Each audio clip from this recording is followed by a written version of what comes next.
Greetings, market rebels. Welcome to this week's sector situation video. I'm Wayne. My partner Ryan is still working on our market outlook for the week.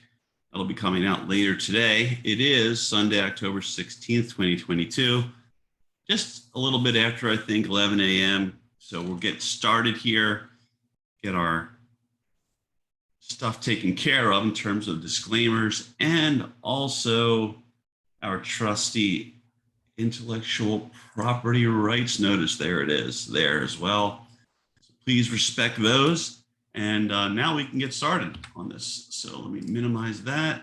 And hopefully we've got a good view of the sectors right now. That's what we should have. And I'll just maximize them. So it got, I think, a little more interesting in the sectors from what I could tell. As you can see, the pattern is still pretty similar, right? We have that big Thursday burst that was really a Shanghaiing, a shillelaghing, whatever you want to call it. But that was one heck of an intraday move, as we all know. Of course, that was mostly undone on Friday for the most part in the market. And you can see that was mostly undone in most sectors. A couple of things did hang in there a little bit better. I think you could see that probably XLF hung in there a little bit better right there, maybe by the end of the day. That might be interesting. Not sure why. Maybe there's more earnings that are going to dictate this, that, or the other thing. Certainly, right, the oil sector, XLE, energy sector, I guess I should say, really.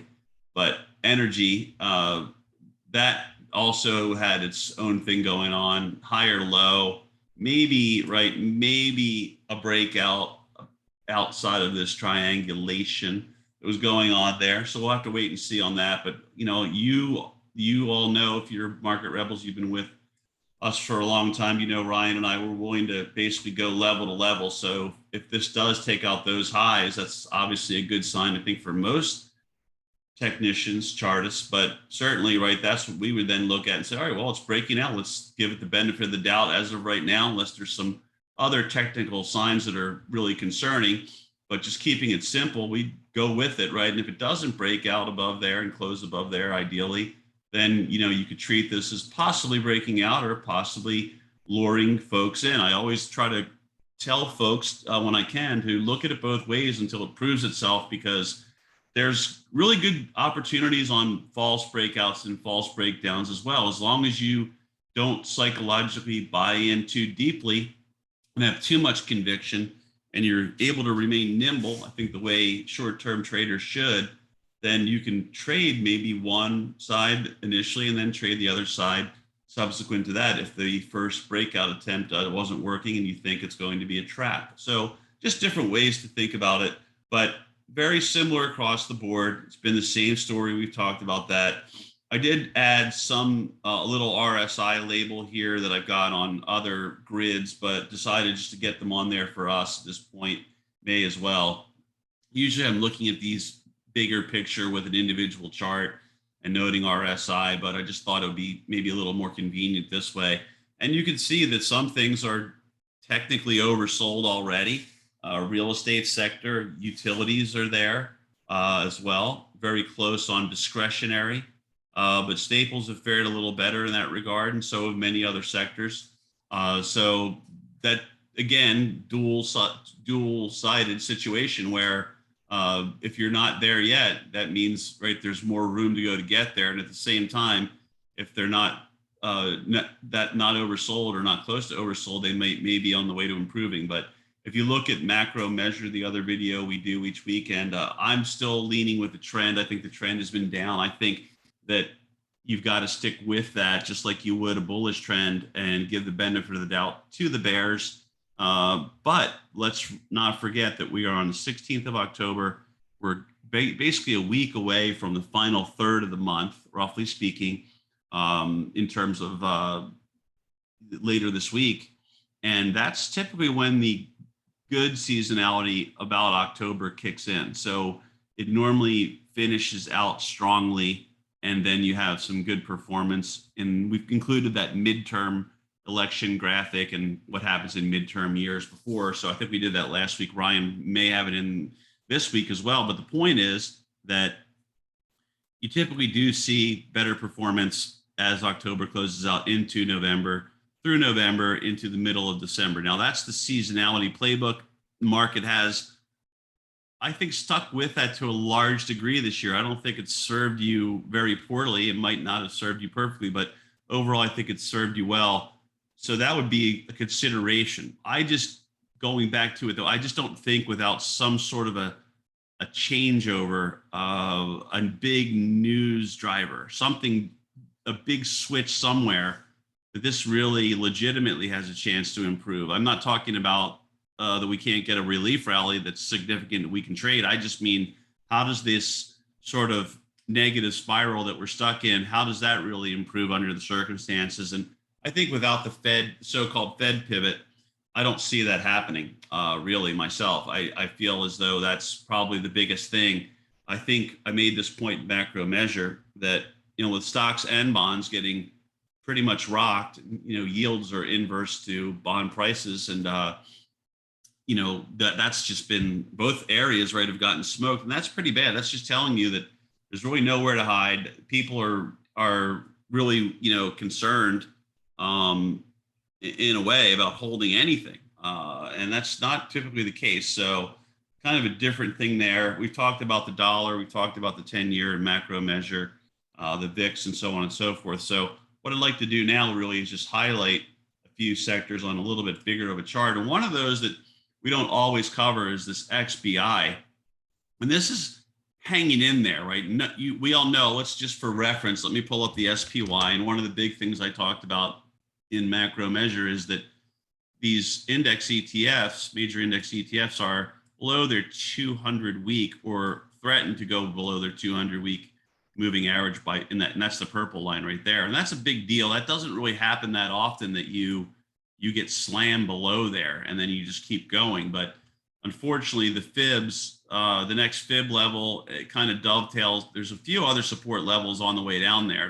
Don't misunderstand me, please. But I think the next big level, it sort of is that next fib, that's 61.8, somewhere near 320-ish. I don't want to get too precise on that, but that just gives you perspective. Now, if we go and look at XBI, go back to XBI here, just after picking up on that, XBI is faring a little bit better in terms of the daily. Now, we're way below the 200 there, but notice how we're not making a new low on the daily chart. If I can get us back there. So we're right here, and here's the former lows where it sort of double bottomed from there and traded. Might have a slightly higher low. So in the case that the markets, I would think it would be very difficult for this to act independently. But if the market sort of kicks in seasonality wise, it really wouldn't take much for this to break out and be above all the SMAs. So I tried to find something that's a little bit more interesting for us to talk about, because it's just been, correlations are very close to 1. Everything's trading with the market, risk on, risk off. And there's very few sectors besides energy have stuck out for very long, or maybe metals had their brief flurry, tradable flurry, and that was it. But this is interesting in that this is acting a little better. It's not near the lows of the year back here in late May, nor is it near the recent low. It's actually above that for now. So this would be one, maybe, right? It wouldn't take much to get above that 50 there in yellow and the 200 there in purple, and then it would be above all SMAs. So I don't know. I have this recollection that for some reason, excuse me, the fourth quarter, and I used to keep data on this, but the fourth quarter, I think, has some strong seasonality for biotech.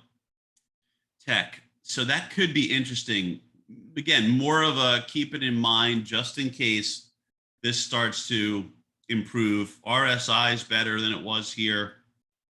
It's shaping up a little bit. I wouldn't make anything out of it right now. I'm just saying that if that scenario plays out where somehow these guys keep clamoring and so on and so forth, and somehow the Fed loses whatever tatters of credibility it still has left and decides to pivot in some way, or says something or does something that's interpreted as a pivot, maybe because the financial system is about to fall apart at the seams. I don't know, but that would be a possibility, I think, under the circumstances, that you could get some kind of a move up here seems likely given how it's acting right now. So at least I was able to find that one. It's a little different than what we talk about, but let's talk about the more important ones about that affect the market. I think day in, day out, and that would be starting for me was SMH semiconductors. So semiconductors, you can see there's my Bollinger, lower Bollinger. Talk about it every week in some video or some webinar. That's set off of the 100 SMA, and it's 2 standard deviations above and below that SMA spine, and those got rocked clearly, and those did then rebounded dramatically, and then failed again, and then they're on their way back down. So you actually got your lowest close of the year on Friday, despite being above the low of the year, thanks to Thursday's shenanigans. Again, not sure what to call that, but it was what it was. I think it really was, frankly, and I talked about this in the other video, but I think it really was a combination of factors, and I think it had to do with gamma flip, and I think a lot of players that were short near the monies got caught up in having to sell, and then when they turned the market around, having to then scramble and buy back a lot of those deltas they were selling to dynamically hedge. That's my personal best gut take as to what really drove that in the short run. I'm sure there's other reasons or rationales out there, but that's just someone who's been on both sides of gamma. It's hellacious when you have a day like that if you're short gamma in a big way, because you're just reverse flipping, or I should say inversely flipping, whatever, negatively flipping, scalping many shares just the absolute wrong way. And you're better off having done nothing. That's the worst part of it, but you can't know that necessarily. But it did hit the 50% retracement on the SPY for the whole post-COVID low to the post-COVID high in that bull market, whatever you want to call that anomaly of a bull market. But whatever the case may be, that was maybe support there outside of Bollinger's, just below the 200 week. Maybe buyers decided to step in. Can't know for sure exactly what caused all of it, but I think there's elements of a lot of different things. But getting back into the short run, if we look at SMH, that naturally followed along that. I mean, this has just been routed. But if we look bigger picture, so just to give you more of a view on that pattern that's unfolding there, it did get way down there, and you could see that it supported right near a couple of lows before, right above those as well. So that was interesting. But now that it's done that and it's closed down here, I still think that it's probably short term, a little bit overdone. I mean, here we are on the weekly with a 31 reading on the RSI. So you just can't rule out some sort of relief rally attempt on what, I'm not sure. Maybe there's just earnings that are going to drive this. They've used earnings to get people just trapped the wrong way, poorly positioned, ill-footed, whatever you care to use to describe it. And then they've used that to march things back up for a couple of weeks. So that certainly is a possibility. But overall, way outside of your Bollinger Bands on a weekly basis, you don't see that very often, especially to the downside in the modern Fed manipulated market. But next stop for that would have to be, I think, just a little bit above that fib. That's your big level on the way down, which let's just put a number on that. Call it 153, just right around there, 153. So ultimately, if this low gives out again, I would be looking at that dropping down into the lower 150s. And if it gets overdone, maybe then you get to the fib. So it is what it is. But I mean, it's hard to like anything there other than the fact that maybe it's short-term oversold.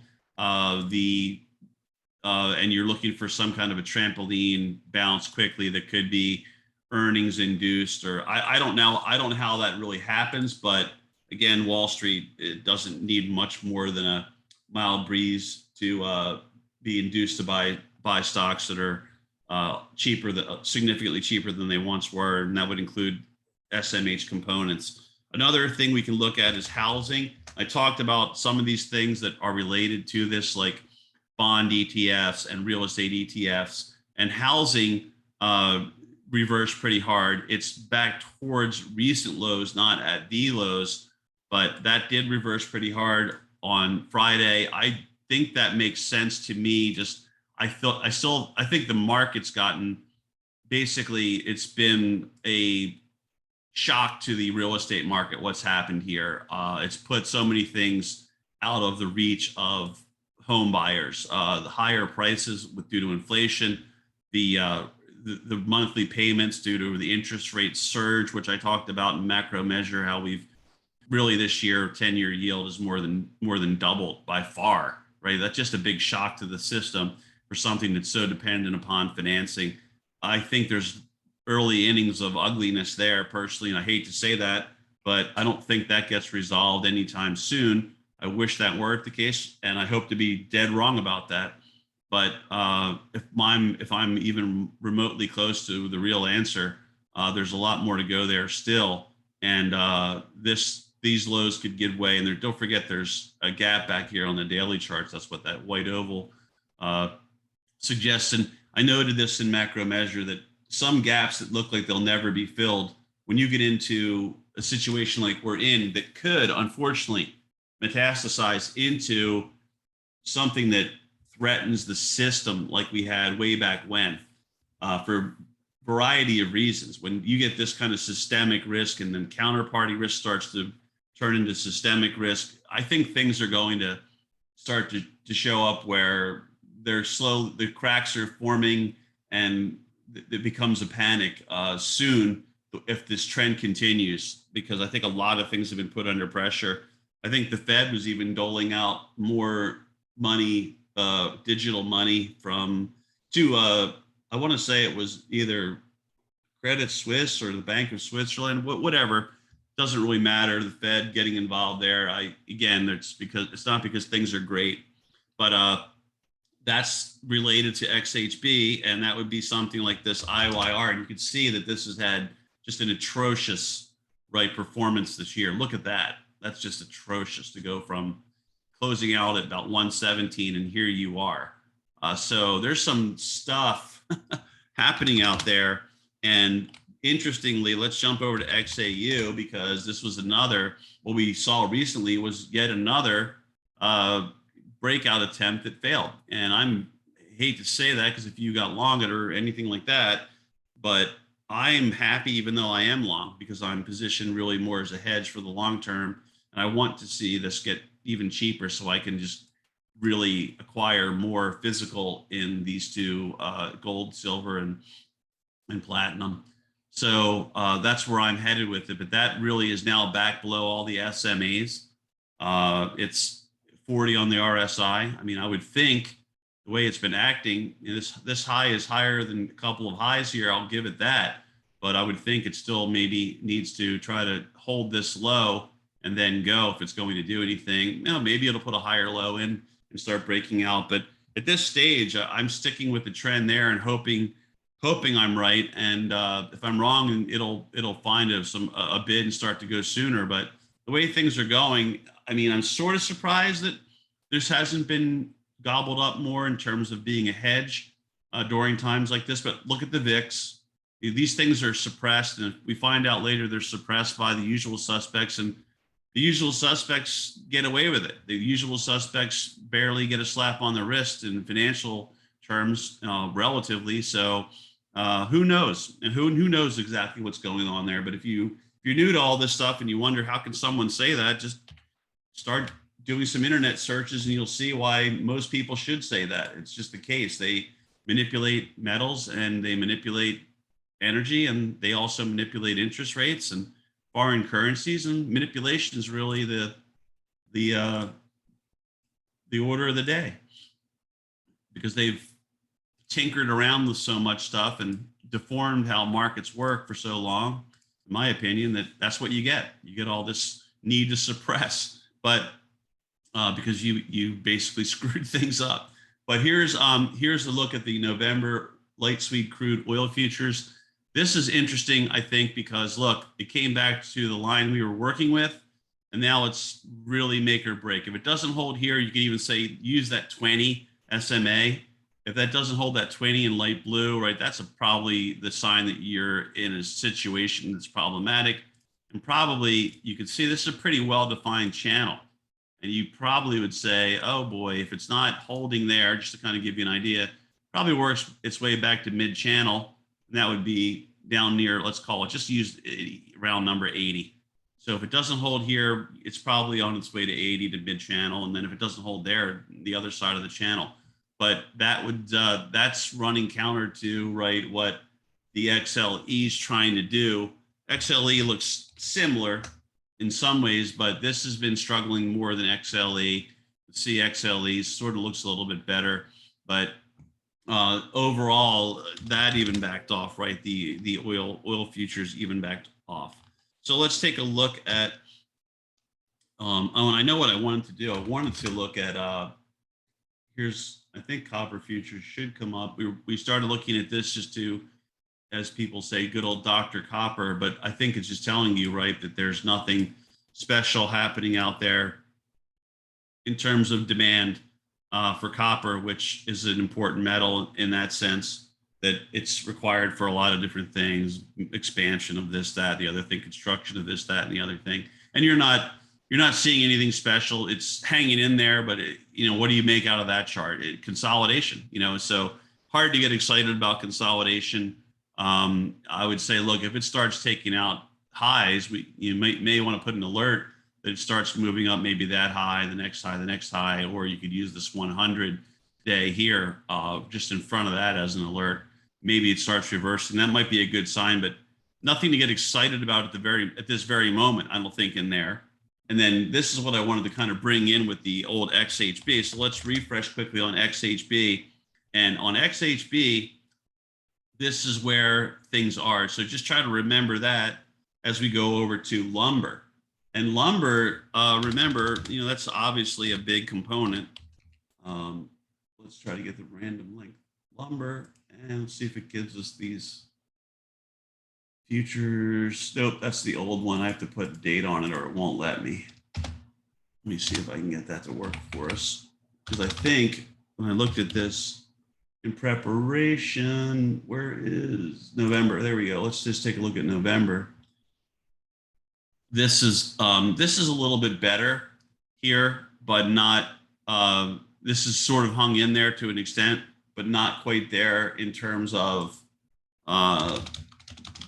where the XHB is. But if you go out a little bit further, let's go out to January, see what that chart looks like. That chart, these all look somewhat similar where it's off the lows, it's trying, much like those housing stocks are a little bit, they're doing a little bit better. But I just don't think, and we've switched back over to percentages, I just don't think at this stage, knowing what I know, seeing what I see, that we're in any position where suddenly this is going to start going. I mean, it would clearly take the big Fed switch over, pivot, whatever you want to call it, to get there.